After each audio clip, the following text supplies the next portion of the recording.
One. And we are recording with the one, the only, Mr. Mike Vecchione. He's been on here oodles and boodles of time, bundles, oodles, and whatever. His new book, Homicide is My Business, about Luigi the Zip, the best name ever, Roncesvalles. You've been on here before for your books, and as always, those will be in the description. We've done short readings on here, short writings. I genuinely, and whenever I have a guest on for a book, I'll always, just out of respect, I'll push it just because, it's, I don't know, tit for tat. They come on my show, I'll push the book. Very rarely do I actually go out of my way. It happens a couple times a year. I'll go out of my way to push a book I really do love. I will, and by that, I mean, I define that as I will harass my own family and send them links to the book. And I've done, to me, that's the highest level of honor I can give a book, is if I'm willing to jeopardize the relationship I have with my brothers and cousins by going, hey, buy this fucking book. So I sent that out to a lot of people. I do think it is your best work. You're getting better and better and better at writing. Not that you weren't good to begin with, but this, it really is. This has been your culminating work. I posted it everywhere. I thoroughly enjoyed it, and it's on Audible already. Most people don't get it on Audible for like a year or two after. You're right out of the gate, you're on Audible. So I bought it on there too, just to bump your sales on that. But Mike, take it over. Tell everyone about the reception of the book so far, or whatever you want to say. Okay. Well, for those of you who don't know who I am, my name is Mike Vecchione, and I was formerly chief of the rackets division in the Brooklyn District Attorney's Office. And I did that for 13 years, but I was a prosecutor for about 30 years.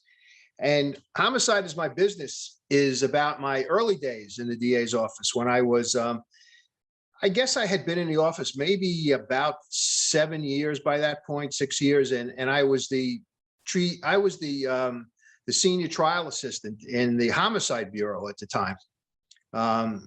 There came a point later when I went back to the office where I became chief of homicide. But at this point, when I met Luigi, I was a senior trial attorney, and the way I met him is pretty interesting. I had been in my office. I was working on some case, and my boss, who was the deputy bureau chief at that time of the bureau, not the chief. The chief was on vacation.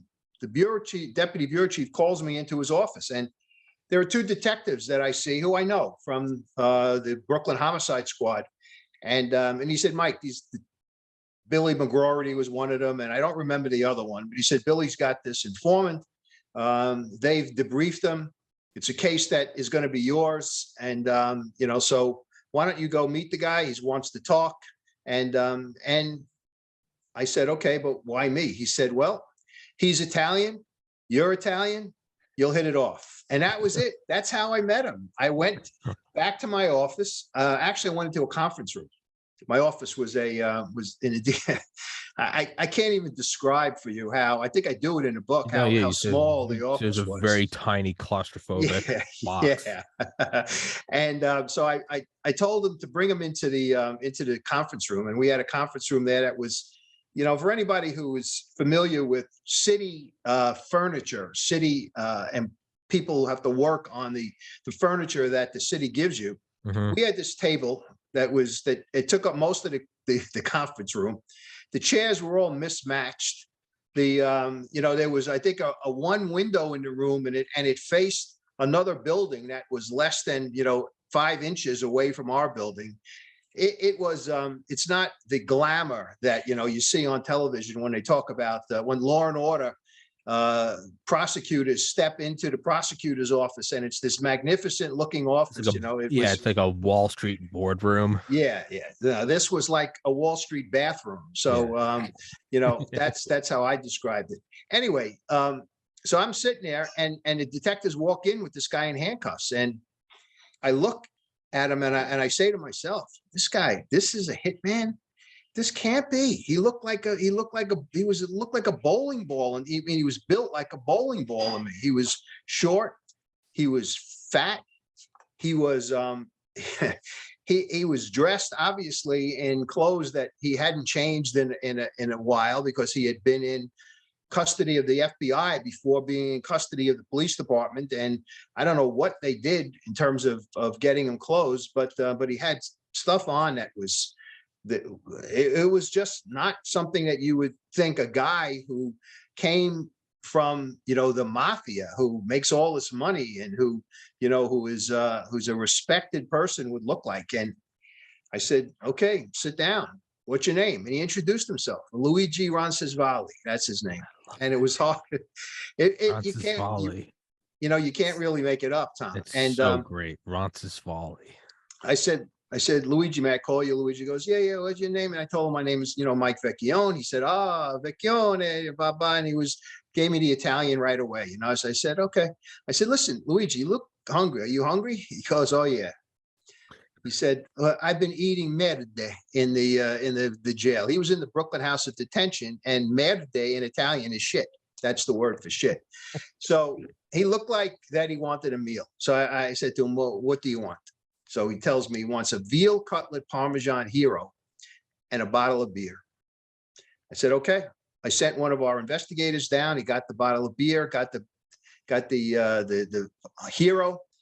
And the detectives said to me, okay, Mike, he's yours. See ya. And I had two now investigators from my DA's office had to stay with me because the guy was a prisoner. He was in the Brooklyn House of Detention, which is the detention facility for people awaiting trial. And he was a guy who had been arrested at that point for a murder in Brooklyn. So I can't get off the veal cutlet Parmesan hero and the beers too quickly, because that became the sort of the key to opening up his, his mind and his ability to talk to me, his willingness to talk to me. He loved it.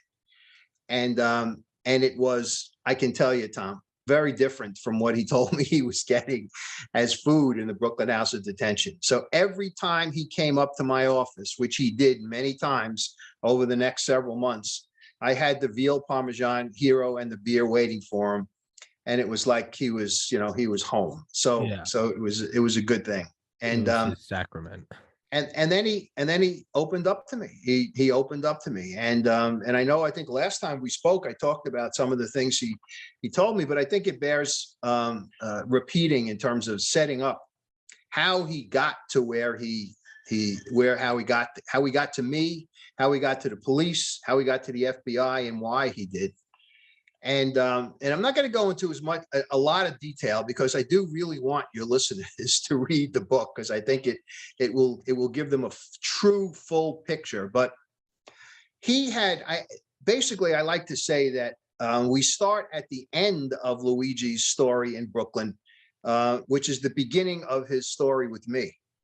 And the end is this: he had been a hitman in Sicily. And he came to the United States, and I'll explain why in a few moments, and became a hitman in the United States, was continuing his prowess as far as being able to kill people who he say always deserved to be killed. Mm-hmm. He never killed anybody who didn't deserve to be killed. That was his mantra.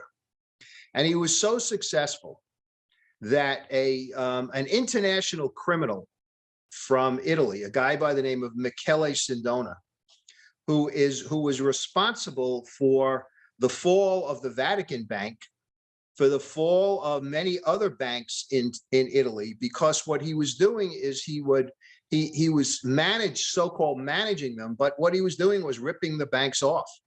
He was using them as using their money to launder mob money. He was taking money from them for himself. And he came to the United States, and he caused the fall of a bank that was centered on Long Island here in New York, called the Franklin National Bank. And he caused that to collapse. He obviously caught the attention of the Italian authorities and the federal authorities here in New York. And he was indicted in Italy and held responsible for the fall of many of the banks that were in Italy that he caused to collapse. One of them was in Venice. And at the time he caused the collapse, the Cardinal of Venice, the Catholic Cardinal, was the person who became John Paul I after John Pope John Paul VI died. And John Paul I got to know Sindona because he felt horrible and sad and angry for what he did to the people who lived in Venice, because he cost them their money, basically, the collapse of the bank. And these people were not all rich people; they were poor people, and this caused a great deal of sorrow to John Paul I. And I tell you that because when John Paul I became the Pope, he knew of Sindona. He knew of what Sindona was doing, and he knew that he had been allowed, so to speak, to handle the Vatican money by the Pope that preceded him, but he disagreed with it. And when John Paul I came in, he cracked down on Sindona, and Sindona knew that something had to be done, otherwise he would lose his access to the Vatican bank and lose his access to the people in the Vatican who were protecting him. And it led to, honestly, the murder of John Paul I. But Sindona, as I said, was indicted in Italy, and Sindona indicted in New York. And in his world and in his mind, the only way to ensure that he was not going to go to jail, and go to jail for a very long time, because they had the goods on him in Italy, had the goods on him here in the United States. In his mind, the only way to protect himself and to ensure he wasn't going to go to jail was to kill the prosecutor in Italy and to kill the prosecutor, a United States attorney, assistant U.S. attorney in New York, because he knew that if they were eliminated, he didn't think that the case would necessarily go away immediately, but he knew that it would take a long time for new prosecutors to catch up on the evidence, catch up and learn the case. And in that time, he felt he would figure out a way to get himself out from under. So he was very connected to the Gambino family in New York. In fact, he was laundering their money, their drug money, through the banks that he had caused to collapse. And he went to them and asked for a hitman. They had been using Luigi Roncesvalli as well, and he'd become a very successful guy. And one of the Gambino soldiers, actually might have been a capo, who knew Luigi, had a sit down with him, and he put him together with Sindona. And Luigi knew of Sindona and knew that he was a guy who had a lot of money, knew what he had done in Italy, knew what he had done in the United States. And Sindona said to him, basically made a proposition to him. He said, I will give you $100,000, pay you, if you kill the judge / prosecutor in Italy. And I also want you for another $100,000 to kill the prosecutor in New York. And he added something. He said, not only do I want you to kill him, but I want you to plant drugs in his pocket so that when he's arrested, it will not get put onto me. It'll look like he was a drug user / dealer and others killed him. Roncesvalli, who had been killing people, but had been starting to understand that the mafia in New York was not the same as the mafia in Sicily. There were no men of honor, as he called them, in New York. So he was sort of leaning towards his decision, which was to say to Sindona, no, I'm not doing this. I am not doing it. Now, he knew that there were going to be consequences, or could be consequences. One, of course, he was hoping that he would still continue to make money and that the people would still hire him or use him to kill people for money. But he had a feeling that Sindona was going to extract some revenge on him for turning him down. Sindona went to someone else to do the killings. That didn't work out. And ultimately, Sindona gets caught and gets put in jail. But Luigi at this point becomes very worried. And he also fears, worried about Sindona, but he also fears that he's going to lose his income, so to speak, that the word will get out that he turned down this major figure in the underworld.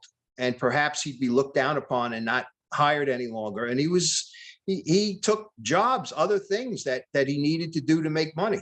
One of them was a robbery that he had learned about from one of his associates. It was a robbery of they set it up as a robbery of a money courier. Someone picked up money at this particular location in Queens, New York on a regular basis. And they estimated that there was about $30,000 in the bag that the courier would bring from the location into the armored car.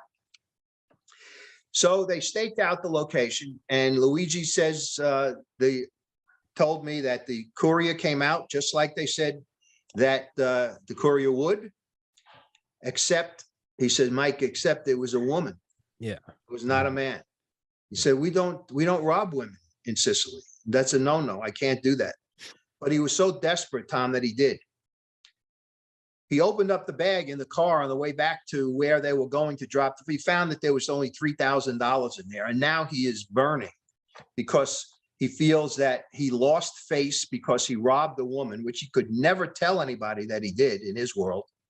And he only had $3,000, and there were two other guys with him. So that's $1,000 a piece for this robbery that caused him to lose so much face. He didn't even have to worry about it because the cops, the New York City Police Department, must have seen what went on. They followed the car, and when they parked in front of the driver's home in Queens, the cops swooped in and arrested all three of them. Luigi gets held on $500 bail. This is how long ago. It's $500 bail for an armed robbery.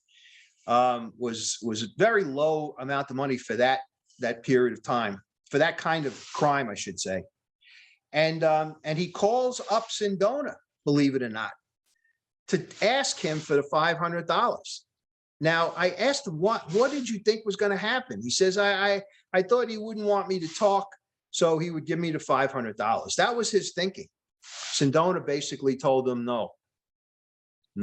Now Luigi's really worried. He says, if I don't get out of this jail, Sindona's going to have people kill me. He knew it. He gets his brother-in-law to put up the bail. He gets out. He calls Sindona again, and he says to him, look, I want 30 grand and I'll get out of the country. I won't bother you. Nothing will happen, because Sindona was basically worried, obviously, because he wanted to have the prosecutors hit. I say nothing. Give me 30,000. I'm gone. Sindona tells him basically no. Luigi says, okay. He says he walked into the 9th precinct in Manhattan, the police precinct in Lower Manhattan. And he walked up to the desk and he said, I want to speak to the FBI. The FBI came, picked him up. He told him everything he had to tell him about Sindona. But the FBI didn't want to hold on to him. They didn't want to foot the bill to have this guy now in their custody forever. They turned him over to the police department of the city of New York because Luigi told him he had an open homicide that he committed in Brooklyn for the Gambinos as well. So once they talked to him about that, they, meaning the cops, they didn't want to hold on to him. The cops don't have the police department says they don't have the money to hold a guy in custody. So who do they bring him to? The DA's office. And they come in, and who gets him? Me. Now, we put him in the Brooklyn House of Detention in the protected witness area. And it was a good thing. Because he was able to meet other people, as I described in the book. One particular individual was the son of a notorious fake reverend in Brooklyn who would recruit young women to go out in the streets of New York dressed as Catholic nuns and beg for money.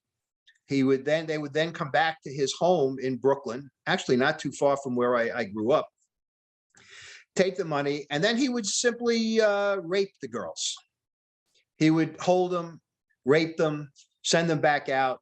They get pregnant, he'd have kids. So there were kids, there were women running around all around this guy's house. The Reverend Legrand was his name.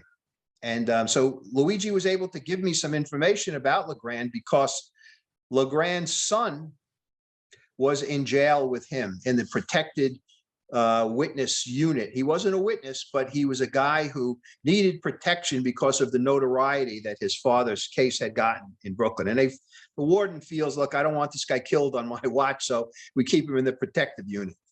He approaches Luigi one day and he says to him, I know who you are. And he knew he was a mafia guy. And he said to him, I would like to talk to you because I have something that I would like you to arrange for me. So Luigi didn't bite right away because he didn't know this guy. He didn't know who he was. He didn't know if he was getting set up. He had no clue. One of our visits, he tells me about this guy. I knew exactly who he was talking about because I was part of, I had begun part of an investigation. His father had already gone to jail. I had begun a part of an investigation into his brothers who was still around and doing the same thing, we believed. So I said, listen, you get whatever you can out of him, find out what he wants, come back to me and we'll do something. Now, Luigi didn't have to do this. He was going to cooperate with the feds. He was going to cooperate with me, plead guilty on his case. But this is a new thing for him now in terms of coming up with this information. But I guess he felt that he was facing 25 to life for a murder. So the more he gave me, the more I would be able to bring to the DA and ask for a lighter sentence, which was absolutely true.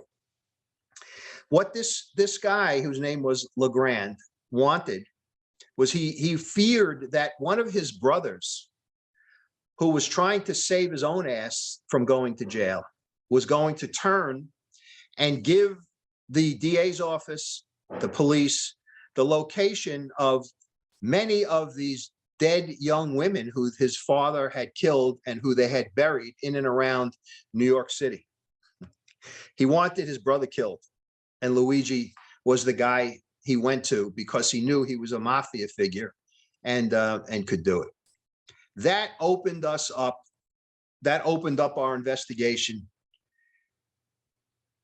to the point where we had gotten enough information from this guy, or so we thought anyway, that we went to the spot where he said many of the bodies were buried, and it was on, I'm sure you're familiar with when one highway kind of branches off to another, there's generally a grassy knoll, so to speak, between the one highway, the other highway. And it was that way. It was a spot like that in Queens, New York, that he said they had buried bodies. At the time, the highways were kind of were under construction. So they felt that it was a good place to hide the bodies, and they buried them. So we spent a lot of time out there. It was too much ground to cover. But as a result of it, we were able to make a case against this kid. We got much more information about the Legrands. We're able to keep them in jail, and the brother who this guy wanted killed ultimately became an informant for us against his family. He was right to worry about it, and others took the case beyond where I was at the time. So my point in telling you this was that Luigi was in a place where he was kind of looked up to, if you want to call it that, by the other criminals, because he was a mafia guy, and word started to spread that he had been a hitter, he had been a hitman. But I jumped way ahead. So the end of Luigi's career began my career, or my association with him, that whole Sindona situation. When he came to me and we sat down to talk about his case, the case that I was prosecuting now, and he was the defendant, for which he ultimately was going to plead guilty in return for cooperation against the Bonanno family, which is the family he was working for in Brooklyn. I asked him, tell me about it. What happened? And he tells me that that the Gambinos, who had an association with the Bonannos, particularly with him, because they used both families used them, needed a job done, needed a hit to be done. The Gambinos had hired somebody to do it, And when he went to the location where the victim was working to do it, it was a restaurant. He pulled up, was going to walk into the kitchen where the guy was working, and he was going to kill him, but he pulled up and there were police cars outside. He recognized them. They were unmarked cars. There was another marked police car. Why? The restaurant was a very popular place with the local cops and detectives, and it was good food. So this so-called hitman gets cold feet and he takes off. He doesn't do it. Now the Gambinos have to find someone else to save face. Why? I'll tell you who the person was who needed to be hit. He was a chef in this restaurant called a New Corner restaurant. And the chef had been raping his own niece, a young lady who he was continually raping and having sex with. And she finally had had enough and went to her family, and they were horrified. And regardless of the fact that the chef was a relative of theirs, they went to the Gambinos and said, we want him hit. So if the Gambinos couldn't do this, now that they had a guy who walked away from it, they were going to lose face. So they had to go to someone who was reliable. They went to their contact in the Bonanno family, and Luigi shows up. He tells them, they tell him what they want done, why they want it done. And he says to me, he said, Mike, this guy deserves to be killed, which is what I told you he said every time he did it. Can't disagree with him. I don't know if he was wrong with this one. I'm kind of on Roncesvalles' side. Yeah. So he didn't know what the person looked like. So he shows up one day afternoon and at the restaurant, and he walks into the kitchen and he says to somebody in there, I'm looking for Enzo. Enzo, he here? So they say, no, Enzo not here. Enzo's in Sicily. So he still doesn't know what he looks like. A couple of weeks, a week or so later, he goes back, same thing. Enzo here? No, Enzo, he's still in Sicily. That happens 3 or 4 times. Till he finally goes in one night and one afternoon, and they say to him, when he asked for Enzo, he said, no, Enzo, he stayed in Sicily longer. His mama died in Sicily. So he's still in Sicily. So Luigi cools it.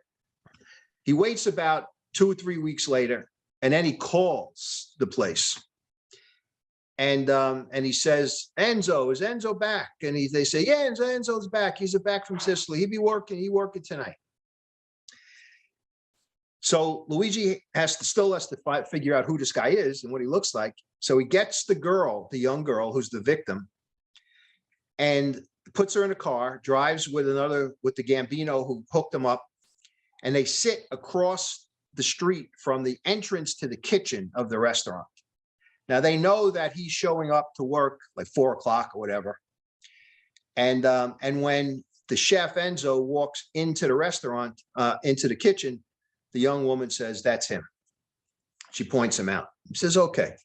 They take her home. He tells the driver or this Gambino guy who was with him, meet me tonight or pick me up. And he does just that. They drive to the restaurant. Luigi has a pistol. He used a revolver a lot too. You know, there was before automatics. He walks into the kitchen. It was sort of at the end of the service. And he sees the first guy he sees. He says, Enzo here. I'm here looking for Enzo. He says, yeah, Enzo, he's over here. He's over there. He's up by the stove. So he walks over. He says, you Enzo? Yeah. He says, I take out my pistol. Boom. I shoot him in the head. He goes down. I shoot him again. It's so hardcore.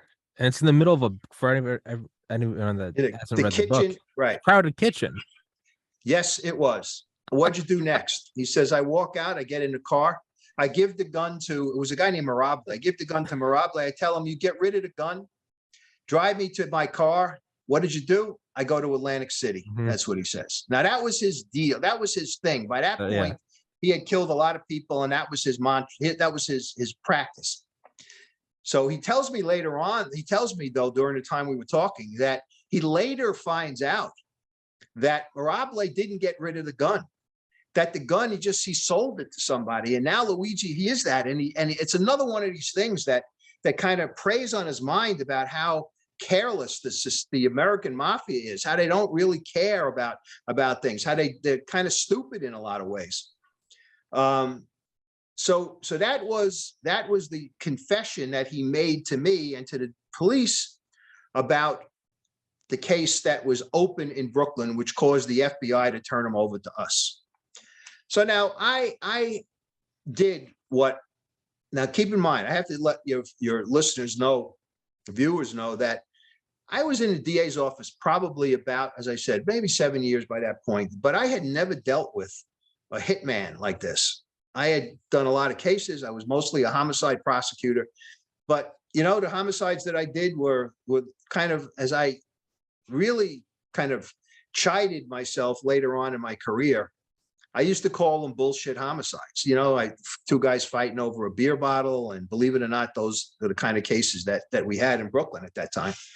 Nothing's a bullshit homicide though when someone dies. That was I really stopped using that term because it was just disrespectful to the person who died. But I'd never done anything like this. But I did know that I had to get everything I could out of this guy, because if I did go to trial with him on something he was going to give me, in which someone else was going to be a defendant, I needed to know everything about him so I could prepare him to testify and prepare him for cross-examination. So I said, well, you got to tell me everything. How'd you get started in this business? And he tells me he takes me back to Catania, Sicily, where he was born and raised. Now, a little history about Catania and Sicily and the mafia. Catania is a city on the east coast of Sicily.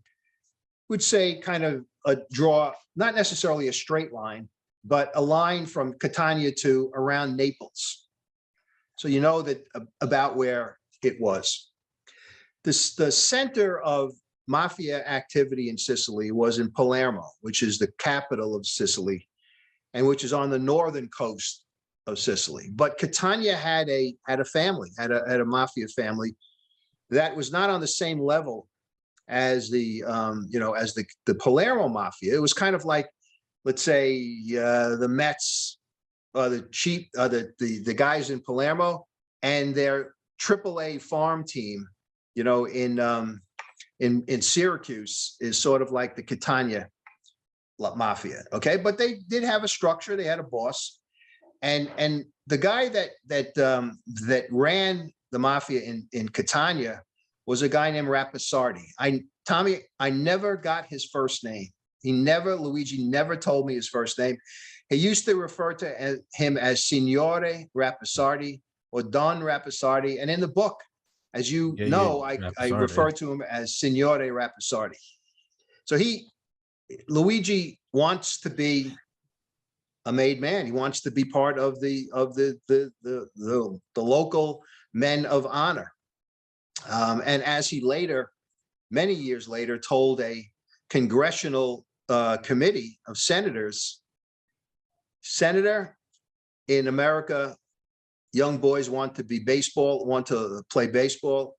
In Sicily, young boys want to be mafia. That was basically the kind of the rule. Yeah. And it's understandable, because if you know the history, the mafia basically became many years before, decades before, became kind of like the government in Sicily. When the government had paid no attention to the peasants, they had nowhere to turn for safety. They were money. very much so like a police force, and then Correct.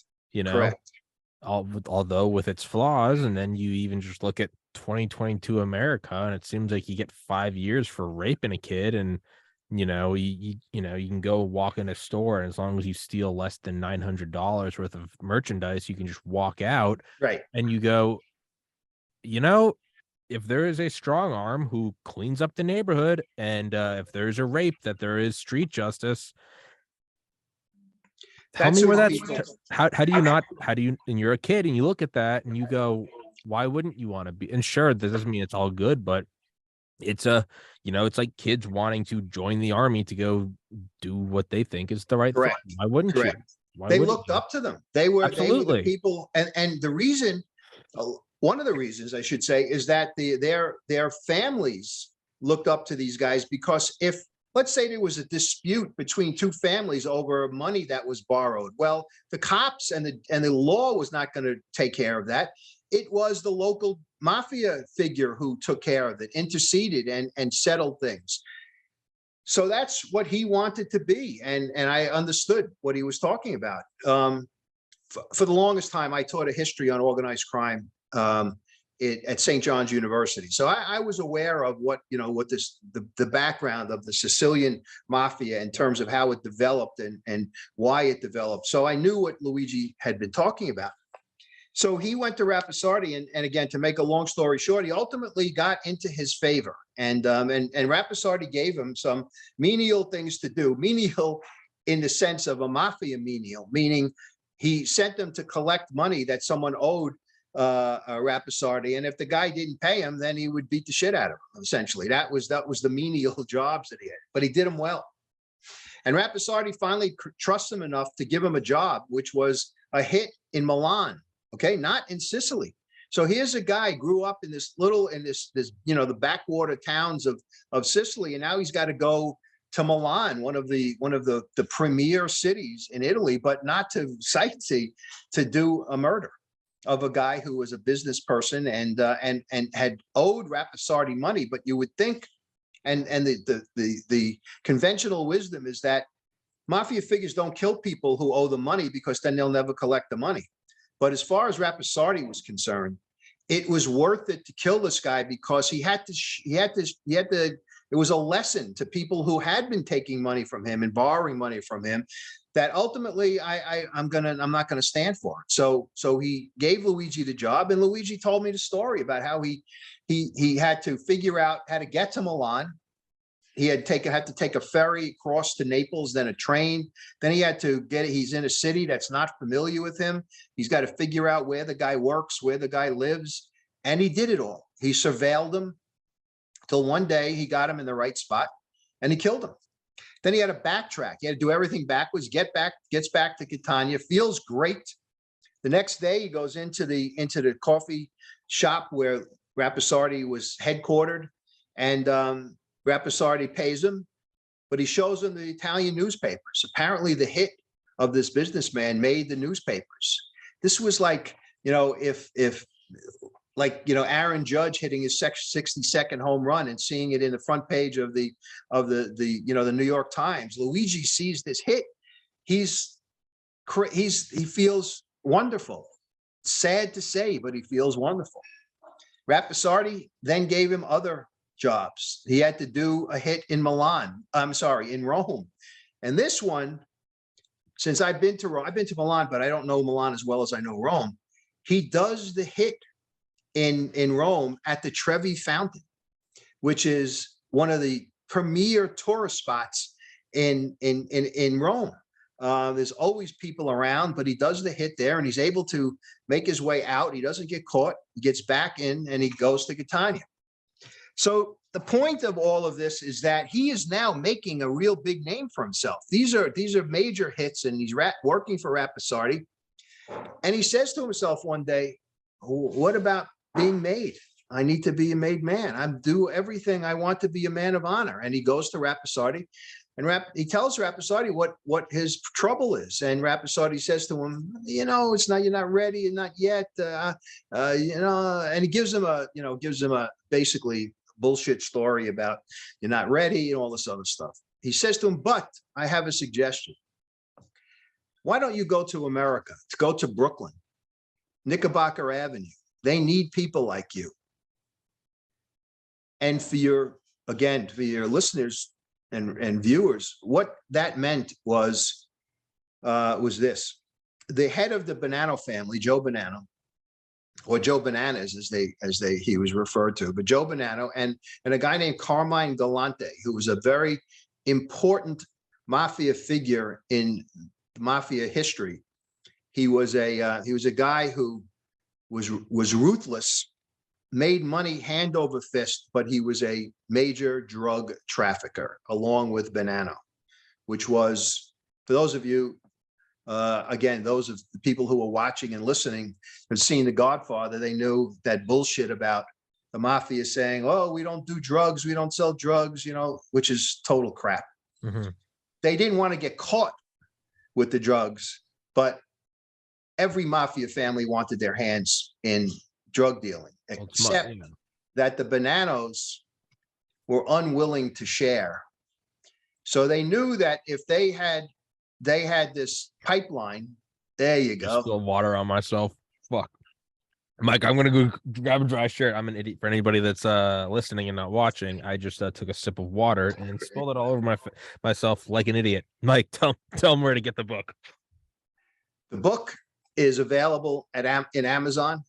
It's available in audiobook form. Print book is available on barnesandnoble.com. It's available in Barnes and Noble as well. And the audiobook is available there and also at a place on the internet called Tantor.com. Tantor, Tantor, is the publishing, so to speak, company of the audiobook, and they are offering it to people on their website. And one last place, the publisher of the book is a company in Philadelphia called Camino Books, and the print version of the book is offered there. So you know, I know that this is a real, it's just a blatant ad, but I'm going to do it anyway. I think that those of you who have been listening to what I've been saying, and those of you who want to hear more about the details of Luigi and his life and the hits, get the book. I think you'll really enjoy it, and you don't have to even read it. You can just put on your headphones when you're driving your car, riding, you know, to work on a train or a subway or on a bus, just chilling at home. I think that you'll enjoy it, and now we've got to kind of eat up time until Tommy comes back with a shirt without a big water stain on the front. I'm sure he'll feels that he'll never live that down. And quite frankly, I won't let him live it down. I'll ask him next time I'm on all about the water stain. So I also want to give a plug to myself about one other thing. And I told Tommy about this. I have another book that's coming out the end of January 26th, so to speak. And it's called Fallen Angel. It's a completely different genre than the mafia genre that is the center of Homicide Is My Business. I call it a true crime fantasy, and basically what it is a novel, and it's a good against evil kind of novel. A prosecutor against an evil force that has come to Brooklyn, and all of the crimes that the evil force, who is Satan, has instigated to disrupt life in Brooklyn, were handled by me at some point in my career. And so I also, have taken the cases and I have amplified them somewhat in terms of adding fiction to them to make them more interesting and to fit into the genre that I've just talked about. But so far, the people who have read the free preview that my publisher has put out have really given me thumbs up about it. So I'm really excited about that, and I'll be excited to come back on Tommy's show and talk about that. But right now we're concentrating on Homicide Is My Business. So I gave myself 2 plugs, Tom, while you were away. One for this and one for Fallen Angel. I'm impressed. That was, most people freeze up after about 30 seconds, but you know the drill well enough. And I will make sure to be a big boy and make sure I don't drink too much water at once. But okay. So sorry for that rude interruption. I know that we're getting short on time, so let me just pick up. Oh, you're good, man. You're good. Where I was at the point of why Luigi it was suggested that he come to Brooklyn. The Bonannos and Gambinos had established this drug connection from the Middle East to Sicily and Marseille, and then into the United States, which became known as the French Connection at one point. but they knew that they weren't going to share the money or share enough of the money to make the other families happy. And they felt that there was going to be a war and they wanted soldiers. So they recruited people in Sicily they were partners with the mafia in Sicily. They recruited these guys to come to the United States. And when they got here, they were looked down upon by the American mafia, and called Zips, which is why he was called Luigi the Zip on the cover of the book. Zip was a derogatory term that was used by the American mafia and when they were talking about the Sicilians who would come over. No one could give me, and no one has been able to give me a derivation of the word to tell me where it comes from. There are many different or several different definitions or backgrounds that I have received. One is that the Sicilian guys were into using zip guns, which was a big thing in the 50s and 60s in New York. They talked very fast so that they're zipping along, and the words would zip along, or they, it was just a word that came to some idiot's mind, and they started to use it. Maybe it was a nickname for some guy, but it was tossed around, and it was referred, when they used it, they were referring to these guys who had come over from Sicily. It's derogatory, correct? Derogatory, definitely. The Sicilian guys did not like to be called that, and Luigi did not like to be called it. He heard that he was referred to as a Zip, but he didn't like it. So they were able to get these guys into the country. Luigi legitimately came to the United States, as others in Sicily did at that time, and settled in Brooklyn and made his way to Knickerbocker Avenue, where he was told by Rapisardi to use his name to get in good with the people, the Bonanno people. He met the same kind of fate with the Bonannos on Knickerbocker Avenue as he had at the beginning with Rapisardi. They didn't want anything to do with him.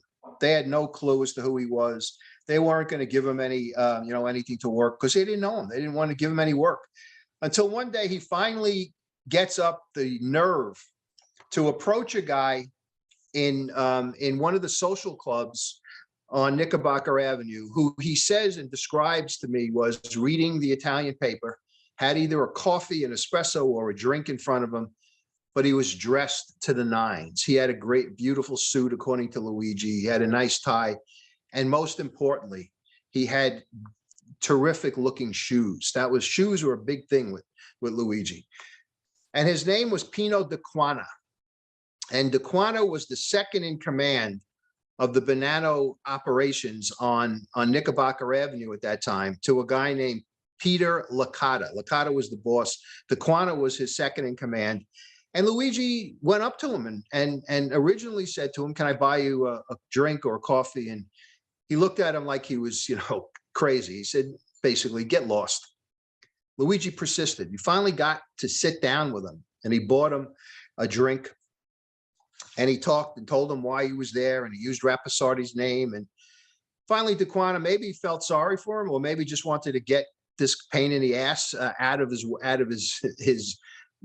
way. And he said to him, "All right, you want to work? I'll give you." And he gave the same kind of work as Rapisardi had, collecting bad debts, guys who owed DeQuana and Licata money.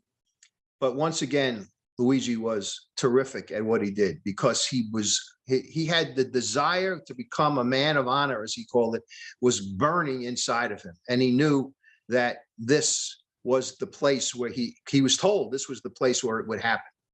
But it didn't happen right away. And if I may have mentioned this as an example of how he was treated initially by others, the soldiers who worked for DeQuana and Licata, but I think it bears repeating. He'd been hooked up with a guy whose name was Laporta. That was his last name. Trying to think of his first name, but it doesn't make a difference. And Laporta was sort of supposed to be his mentor. He was supposed to show Luigi the ropes about how to collect money, who to collect money, how to approach people, that kind of thing. But Laporta recognized that Luigi was good at what he did, and he also began to feel jealous This guy's going to take my job. So he one day says to Luigi, we got to go to this drugstore in another part of Brooklyn, and the druggist owes money to Signore Dequana, and we have to collect. He said, so here's what we're going to do. I'll pick you up. We drive to the drugstore, which is what they do. He gives Luigi a gun, and he says to him, you go in, and the druggist will be in there, and you hold him up, you rob him. You make sure you get everything that he has. Luigi said, no problem. And Dequana says, and I'll be out here right now waiting for you. As soon as you come out, we'll take off. We'll go back to Knickerbocker Avenue. So Luigi goes in the store. He announces the robbery. What does the druggist do? He reaches under the counter and pulls out a gun and starts shooting at Luigi. Luigi says to me, Mike, if this guy was a good shot, I'm a dead. Good thing he was a bad shot. Luigi runs out of the store, gets nothing. What does he find? Nothing outside either. Laporta had taken off. It was a setup. He set him up. He set him up to be killed. Luigi told me he want to kill him right then and there. If he had caught him, he would have killed him. And I know he would have. Yeah. Finds his way back to Knickerbocker Avenue. They have a sit down that night because Laporta can't be killed. He's a protected guy. And at the end of the day, he walks up to Luigi and he gives him a sum of money. He says, what's this? He says, this is half of what the guy that you were supposed to rob would have given you.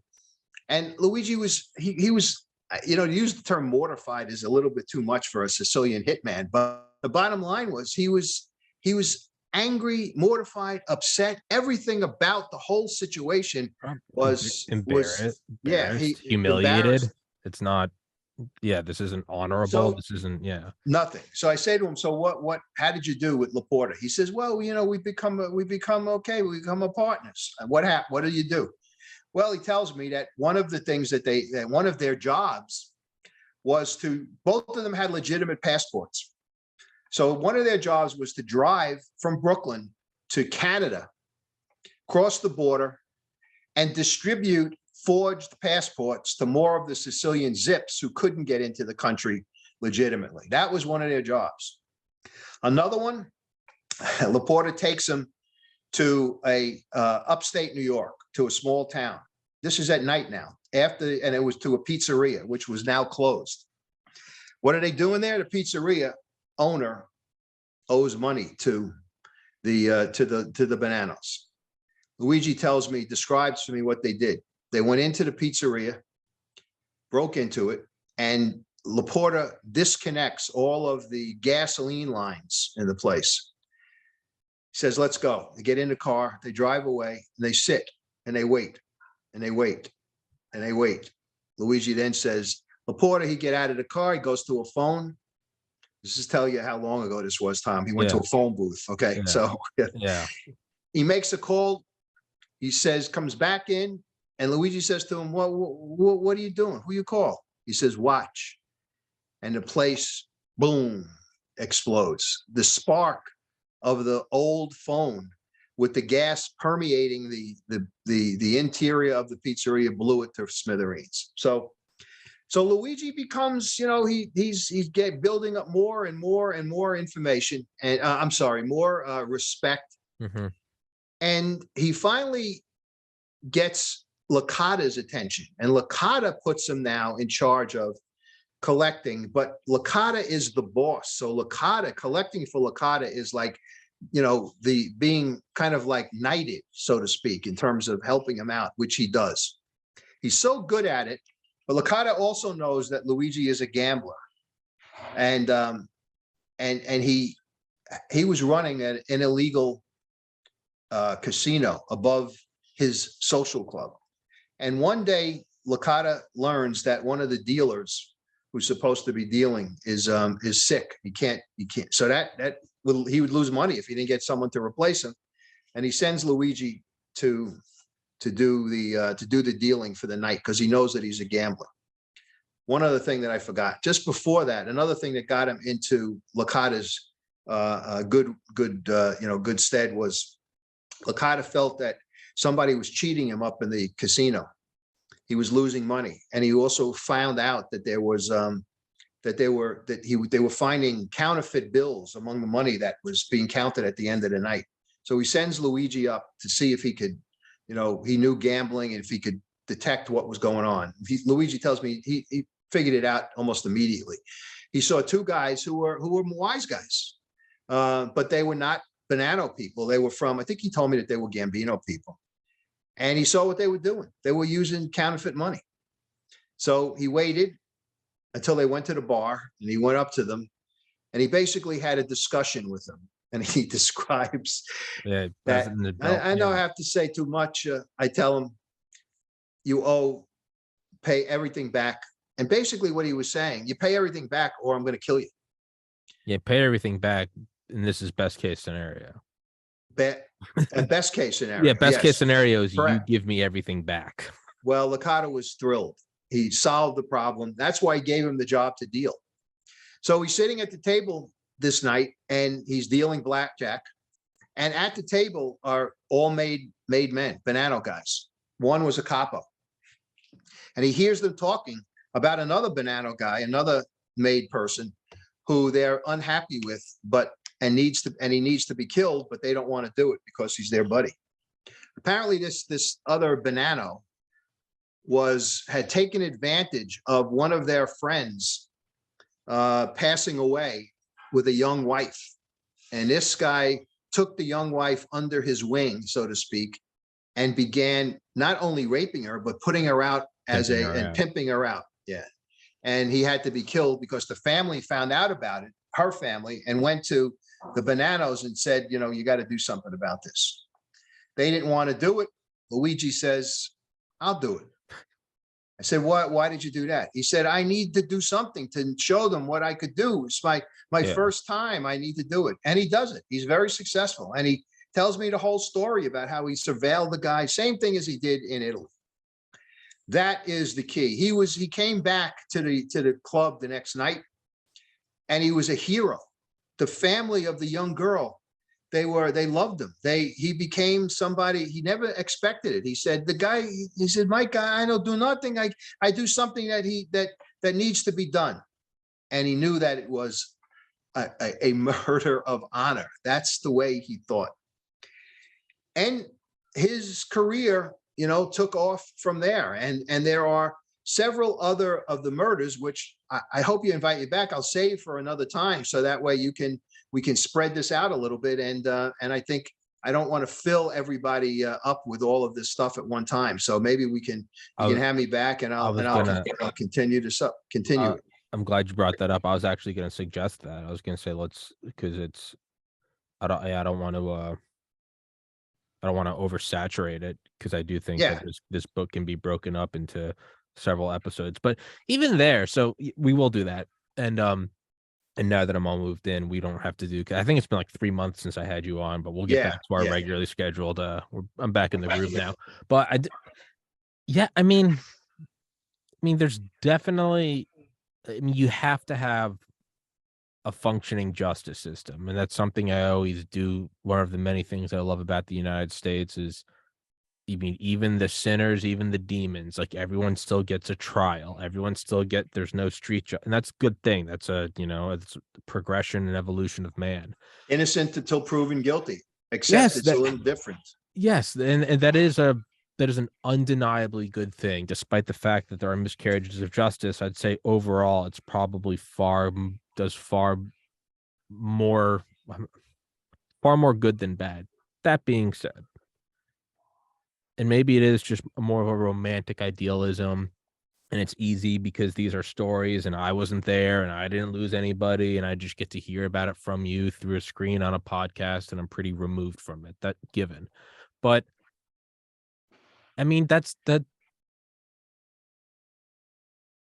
that doesn't seem like a bad, like the raping of the girl, like kill him. This one pimping out raping. What Luigi did was homicide. That being said, that's also though, like how a lot of society has been governed for the history of man is that's unthinkable now, that people would get together and say, like, this lowlife is pimping out this woman, and the families need to come together. And like, yeah, no, Louis, there was murder, but at the same time, like, I do kind of see where he's coming from. I mean, I know exactly what you're talking about, and it's hard to, you can't jump in all the way. I'm dipping my right. toes into it. Like, I understand. It is justice in a world that is different from our world, but it's not necessarily. I know this is going to be hopefully not taken wrong by people who are listening. It's not necessarily a wrong way of acting. In his mind, the no, idea of somebody being so unjust to another person requires retribution as opposed to karmic balance. incarceration. That was basically what his mindset was. And he said to me, and I'll leave you with this. He said that I never killed anybody. And he said this Yeah, no, I didn't kill anybody. to Congress when he testified in front of Reagan's Commission on Organized Crime. I never killed anybody. The people who pay me the money, they're the ones who are responsible for the death, not me. That was his way of thinking. Is it warped? Yeah, it is. It's a warped sense of justice. But in many places, Tom, people would look upon that as being the right way to operate and the right way to act. And when I want you to remind me now, when I come back, I want to pick up with just say the Newark police officer's brother-in-law. That story. Yeah, the poker.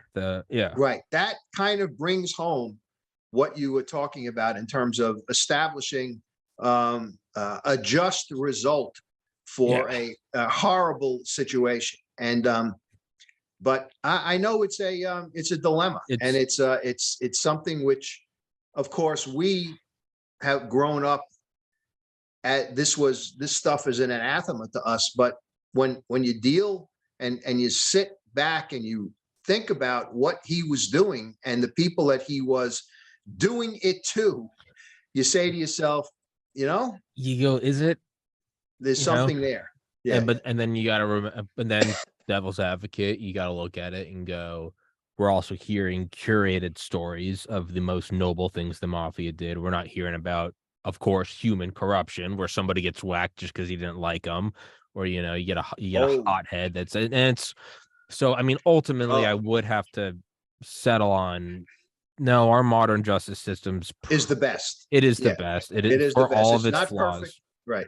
But Tom, I'm going to right in line with what you said. As the story continues, you will see that he gets involved in something which there is no justification for. No. And he even says that he came to the realization that what he was doing was not honorable. Yeah. It was not honorable at all. And I think that you read the book, so you know what I'm getting to. Yeah. So and you can also kind of see, the flaws in my own argument. You can see, go get the book. You can see in Luigi's own evolution of eventually how his own, I guess, code decays or he doesn't uphold it. And you go, oh, well, there's the human fallacy of, okay. So it's the current justice system is a lot like, I don't know, like mass produced food, like McDonald's. It's not perfect. It will never be as good as a hole in the wall place, but that hole in the wall place can maybe serve 100 people a night. Yeah. Mass produce something like Walmart. No, it's not special and unique. And no, it's not a mom and pop shop. However, when millions and millions of people can go get, affordable food and, affordable clothes and Clothing, whatever. Yeah. No, it's not as good and as beautiful as a homemade something, but the overall good does seem to be better. And I think that's kind of my views on the justice system is overall for the largest number of people, it seems to be a greater application of justice. Yeah, except in the places like New York where they have bastardized the justice system and California. And California, absolutely. Absolutely. Yeah. But the other side of the Luigi, I do the right thing all the time because they deserved it, was one quick Sicilian situation where he was working on the railroad in Sicily, and one of his fellow workers had dishonored him in some way. He either said something about him or you don't remember. And Luigi's answer was, or his response was, to go kill the guy. Yeah. Not And to go it's talk to him, not to try to work it out, to kill him. So, when he would say to me that I only did honor killings, that was not true. And there's another one later in the book where he does the same kind of thing in New York, where it's a selfish thing. So you're correct. The whole concept, when you think about it without giving it too much thought, says, oh, wow, you know what? This guy's right. This guy did deserve to die. But that's not civilized way. That's not a civilized way of thinking. And that's not. Yeah, and our system, flawed as it is the best one in the world. So it's the greatest good for the greatest number. And I know that you don't want to slide into the slippery slope of that kind of dictator mindset of for the greater good, but it is for the greatest number of people get a fair shake. And it doesn't mean that there aren't things that fall through the cracks or are just, blatant miscarriages of justice and corruption. I get that entirely. All things being equal, though, it is the street justice is it's rabid. And it very quickly goes south. And it disintegrates and degenerates into something that is uncontrollable, and that's not. Yes, and it is right. Yeah, it turns into a wildfire, and it is Correct. the best thing that even someone who's credibly accused of rape, it's like, no, you can't just show up to their house with a shotgun. Like they get a public defendant, there's a judge, there's cameras, there's witnesses, there are jail cells.